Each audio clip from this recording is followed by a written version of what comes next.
Hey friends, Ryan Dohrn here, your global sales coach. How's your year going? How's your week going? All right, stay motivated out there. Find that passion for your sales game. I'll try to give you some thoughts here. We're answering our listener questions from the podcast.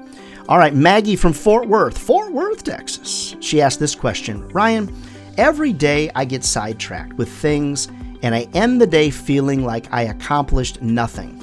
What are the 3 main things that you do each and every day to stay on track? So Maggie, thanks so much for sending in that listener question. Now, there was a time in my life when I was not a time management ninja, a time management master. Now, every second of every hour, it's calculated, it's well thought out, I've got it on my calendar. So I've been there, I'm realizing the stress that I had in my life when I wasn't a good manager of my time. So there's several things I'd like to suggest to you. The first and foremost thing is figure out the 3 most important sales tasks of your day and allocate time for those. All right, for me, 3 most important tasks: prospecting, retaining customers, following up on proposals. So I have a time block for each of those things. That time block is on my calendar. It pops up on my phone. It chimes, it rings, it buzzes, it whirls. Don't ignore the time block. That's really kind of one of the first things.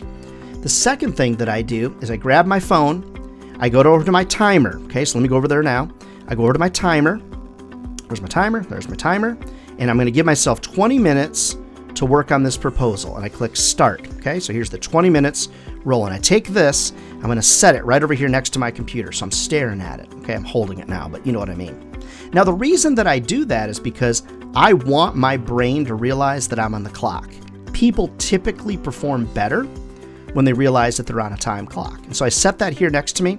And I also, if somebody comes in to interrupt me, I'll look at them and say, listen, I only have 19 minutes and 35 seconds left to finish this proposal, and then I'll get back to you. So I set those type of things in place. One of the biggest things that's probably happening is you're being distracted by your email. Now, I say this all the time at conferences, when I'm coaching people. If you become a slave to your email, your day is going to be a firestorm all day. You're going to be a firefighter, not going to be a salesperson. So I don't answer my email instantaneously. I just don't. It doesn't buzz on my phone. It doesn't chime on my computer, not on any of the screens that I have. It doesn't buzz on my phone. Now, I answer email in a timely manner, but I don't answer it in an instantaneous manner. Then the next thing and last thing I'll share with you is I prioritize my emails. So when I look at an email, I don't say to myself, don't do this, Maggie. I don't say to myself, ooh, I'll answer that real quick. Well, that doesn't happen. Typically, what experts tell us and what I've observed and researched, it takes you 3 to 5 minutes, to re-engage with something after you've been distracted. And that might be generous. Sometimes it can take 20, 30 minutes to get back to what you're doing because of a distraction. Email is one of the greatest vampires of time that I've ever experienced, Maggie. So I would really consider not checking your email 24/7, 365. I had a guy I was working with, every time his phone buzzed, he had to look at it. Well, the reason I don't have notifications up on my phone is because I'm not man enough to resist them. I just recognize that. What I found is everybody that I coach, when I tell them to stop checking your email 24/7, 365, stop being instantaneous. What I found is that it takes a little while to get used to. Be prompt. Reply to your emails promptly. You just don't have to reply to them instantaneously. Maggie, becoming a time management ninja is really tough. It's a class, it's a workshop, it's an all-day effort. But just recognize you can do it. Very brief story. I ended up in the emergency room because I was a bad manager of my time. I was burning the candle at both ends. The doctor said to me, and I'll never forget it, Palm Springs, California, never forget it. She said, Ryan, if you don't get control of your schedule is going to get control of you. And that means you're going to end up in heaven. And I don't want to see that.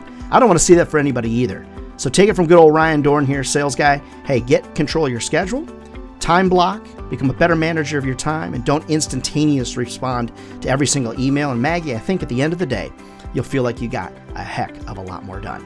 All right, friends, love to motivate you, motivate your team. Reach out to me over at ryandohrn.com. Doing a lot of virtual training, but I've had COVID. I'm ready to get back out on the road, so I think I'm safe coming to your office. So reach out to me, ryandohrn.com, and don't forget, friends, if sales was easy, everybody be doing it, and they're not. So we're either crazy, which is possible, or we found careers that'll feed our families for a lifetime. All right, friends, God bless you. We'll see you next week.